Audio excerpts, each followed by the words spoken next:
Bom dia, ouvintes da Rádio Teoflotone, bem-vindos a mais um programa Manual de Vida. E hoje nós vamos falar sobre um dos filhotinhos da ira. Hoje nós vamos falar sobre o amor excessivamente condicional. Ira, quando o coração parece tornar-se insensível. A ira nos rouba a razão, tira-nos a capacidade de raciocinar, a consciência fica cega, o sistema nervoso bloqueado e perdemos a capacidade de reflexão. Além disso, ela provoca problemas emocionais como ansiedade excessiva e físicos, como dor, cãibra, infarto, derrame, gastrite, úlcera, entre outros. Ela se manifesta por uma reação forte, em que o nosso rosto passa a ter uma expressão dura e o coração parece tornar-se insensível. Quais são os tipos de ira? Segundo a Educação em Valores Humanos, nós temos 2 tipos de ira. A ira pode ser de 2 tipos, aberta ou secreta. Em ambos os tipos fazem muito mal para quem o sente. Ira aberta, de natureza irracional. Esse tipo de ira não se importa com consequências, atua instintivamente, anulando completamente a consciência, a vontade, a tolerância, a reflexão e a tranquilidade. Como o próprio nome diz, é uma ira clara, manifestada, que se expressa de modo tão característico que qualquer observador percebe sua manifestação. Ira secreta. Esse tipo de ira é de natureza mental, tornando a pessoa fria, dissimulada, age indiretamente e vingativa. Quando tomada por uma ira secreta, a pessoa premedita suas ações e, portanto, não age impulsivamente, sendo por isso mesmo mais reservada e passiva. A ira secreta é pior que a aberta, pois é mais destrutiva. Nem sempre um observador percebe sua manifestação. A ira e a felicidade. A ira e felicidade são sentimentos incompatíveis. Uma pessoa é feliz ou é irada. Ira e felicidade são como o dia e a noite, nunca se manifestam ao mesmo tempo. Pior que isso é o fato de a ira associar-se a outras imperfeições inerentes ao ser humano, mais conhecidos como os pecados capitais, reforçando-as, impedindo o nosso bem-estar e, consequentemente, o desenvolvimento de nossas virtudes. Vejamos como a ira se manifesta quando associadas às imperfeições básicas do ser humano.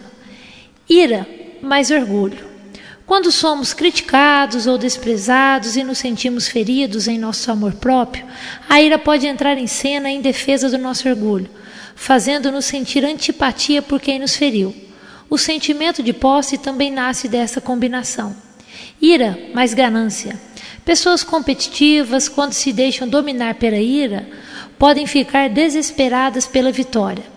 Elas podem querer mostrar que são melhores moralmente, profissionalmente, em alguma habilidade esportiva, na aparência, em tudo. Ira mais inveja. A associação com a inveja pode ser percebida quando nos sentimos inferiores a outra pessoa, seja porque ela sabe algo que não sabemos ou porque tem algo que não temos. Nessa situação, imediatamente sentimos antipatia pela pessoa e a invejamos pelo que ela tem de diferente. Ira mais preguiça. Temos a associação desses 2 sentimentos quando nos entregamos à preguiça, que é inadequada por si só, e nos irritamos quando somos chamados de volta ao mundo da ação, ou ficamos com raiva quando nos pedem para fazer algo que nos tire da inércia.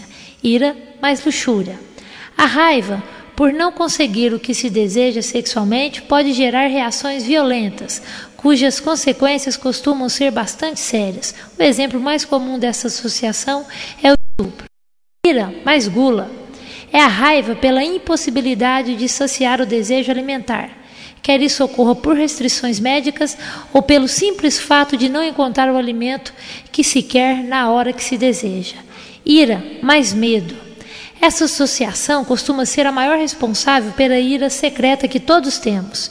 Costuma acontecer quando sentimos raiva de uma situação que nos amedronta, seja um chefe autoritário ou uma situação social injusta, por exemplo. Por dentro, queimamos de ódio, mas por fora, simplesmente seguimos as regras. O comportamento desencadeado pela ira, em qualquer situação, costuma ser resultado de muitas expectativas não atingidas, que geram decepções e, consequentemente, raiva e ou tristeza. Partes derivadas da ira. A ira existe em todos nós, mas nem sempre reconhecemos que a estamos manifestando. Ninguém gosta de assumir que sente ira, mas certamente a maioria das pessoas conseguirá identificar em algumas das partes que lhes são derivadas, como as que eu vou falar a seguir. Amor excessivamente condicional, aborrecimento, nervosismo, cólera, fúria, vingança, agressividade, exagero, arrogância, antipatia inconsciente, crueldade, destrutividade, belicosidade, agressividade verbal e irritabilidade. Hoje nós vamos falar mais especificamente do amor excessivamente condicional. Amor incondicional é o que dá sem nada esperar. É o ideal, não resta dúvida, mas ainda precisaremos nos esforçar muito para alcançá-lo. O amor que a maioria das pessoas sente é condicional, ou seja, alimenta-se do amor e da atenção do outro. E em muitos casos, ultrapassamos os limites, manifestando um tipo de amor excessivamente condicional. Esse comportamento inadequado, amor condicional, ocorre quando impomos condições de relacionamento a outras pessoas, sob a pena de ficarmos decepcionados, tristes ou irritados. Podemos praticar o amor excessivamente condicional em todos os tipos de relacionamento: mãe, pai, marido, filhos, amigos, colegas de trabalho, irmãos. O amor excessivamente condicional é aquele que nós colocamos condições do tipo: tem que lembrar do meu aniversário, se eu estiver doente vai cuidar de mim, se eu estiver triste vai perceber, vai vir conversar comigo, se eu estiver com muito trabalho vai me dar uma força. Aí cada uma dessas condições vai se tornar uma expectativa. E eu vou ficar esperando que fulano vai lembrar do meu aniversário, se eu estiver doente vai cuidar de mim, se eu estiver triste vai perceber, vai vir conversar comigo, se eu estiver com muito trabalho vai me dar uma força. Aí fulano não faz nada disso, não lembra do meu aniversário, estou doente e não cuida de mim, estou triste e não percebe, muito menos vem conversar comigo, estou com muito trabalho e não me ajuda. Aí como que nós ficamos? Nós ficamos decepcionados. E a decepção gera o que na gente? Raiva ou tristeza, ou as duas coisas. Aí nós pensamos ou falamos: fulano me decepcionou porque não fez isso ou aquilo, ou fulano me decepcionou porque fez isso ou aquilo. O que a educação em valores humanos nos ensina? A educação em valores humanos nos ensina que não é o outro que nos decepciona, nós que nos decepcionamos por esperar alguma coisa do outro. Quem mandou esperar alguma coisa? Aí você pode estar aí pensando: eu não esperava nada não, pelo menos gratidão ou consideração eu esperava. Mas se nós esperamos, ainda que seja gratidão ou consideração, os dois são expectativas. Quanto maior a expectativa, maior a decepção. É uma virtude você sentir gratidão pelo bem que o outro fez por você, mas é um defeito a gente cobrar gratidão do bem que a gente fez pelo outro. Se cobramos gratidão do bem que fizemos pelo outro, nós não estamos dando, estamos trocando. E o certo é dar. Dar é quando você faz algo para alguém e não espera nada, nem gratidão, nem consideração. Aquele que recebeu um favor deve lembrar. Aquele que fez um favor deve esquecer. Bom, o amor exageradamente condicional, ele traz, portanto, sofrimento para os relacionamentos. O que é possível fazer?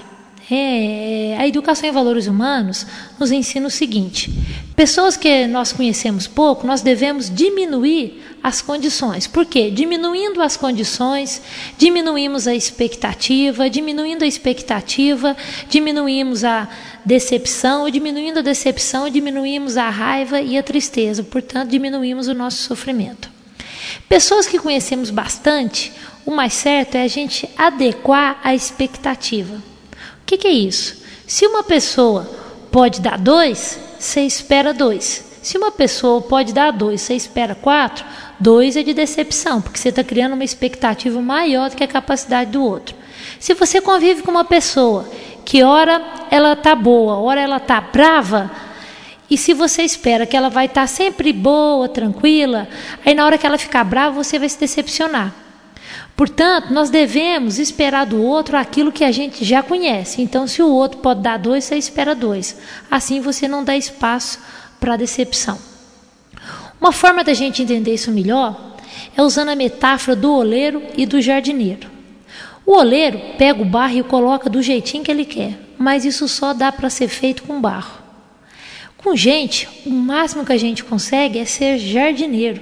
O jardineiro, ele dá afeto, carinho, coloca limites, poda a plantinha, mas aceita a natureza da planta. E jardineiro nenhum tenta mudar a natureza da planta, porque ele sabe que isso é perda de tempo. E jardineiro nunca decepciona. Por quê? Primeiro que ele conhece bem a planta. Então o jardineiro só espera da planta aquilo que ele já conhece. Ele adapta, ele adequa a expectativa dele à capacidade da planta. Então se uma planta dá flor, ele espera flor. Se ela não dá flor, ele não espera flor. O problema é que nós esperamos algo além do que o outro pode dar. Então é como se uma planta não pudesse dar flor, a gente esperasse flor. Aí a culpa é de quem? É da planta? Não é nossa, porque criamos uma expectativa maior do que a capacidade do outro, da planta. Ok? Só para a gente concluir, portanto, o ideal é o amor incondicional. Mas como isso ainda é muito difícil para nós, temos que nos esforçar para pelo menos diminuir as expectativas que criamos em relação ao outro. Quanto maior a expectativa, mais facilmente nos decepcionaremos. Lembremos-nos sempre disso. Jamais encontraremos alguém que satisfaça plena e completamente nossas expectativas. Portanto, quanto menor a expectativa, menor será a decepção. E quanto menor a decepção, menores serão a raiva e a tristeza que a decepção poderá gerar. E quanto menores forem a raiva e a tristeza, maiores e melhores serão a nossa paz interna, a nossa felicidade e o nosso bem-estar. Dada a nossa condição humana, é praticamente impossível não esperar nada dos outros, mas podemos diminuir as expectativas que criamos. Apenas isso já fará uma enorme diferença positiva em nossa vida. Às vezes dizemos assim, eu não espero nada de fulano, não. Apenas gratidão ou consideração. Isso é uma contradição, pois tal afirmação mostra que se espera alguma coisa. Gratidão ou consideração, que é uma expectativa, que se não for satisfeita, nos decepcionará. Estamos abrindo as portas para a decepção chegar. Não se deve esperar nada do outro, nem gratidão, nem consideração, pois ambas são expectativas. É preciso aprender a dar de verdade, de coração. Dar de verdade é fazer algo para alguém sem esperar recompensa ou reconhecimento. Quando esperamos recompensa ou reconhecimento, não estamos dando, mas trocando. Gente,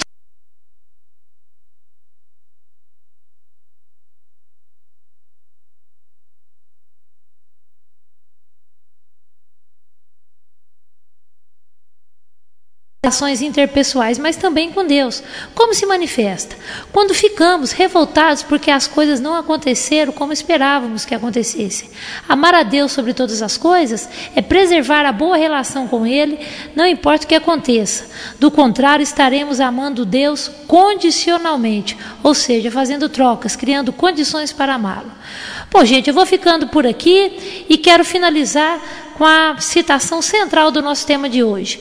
Não é o outro que nos decepciona, nós que nos decepcionamos por esperar alguma coisa do outro. Até semana que vem. Tchau!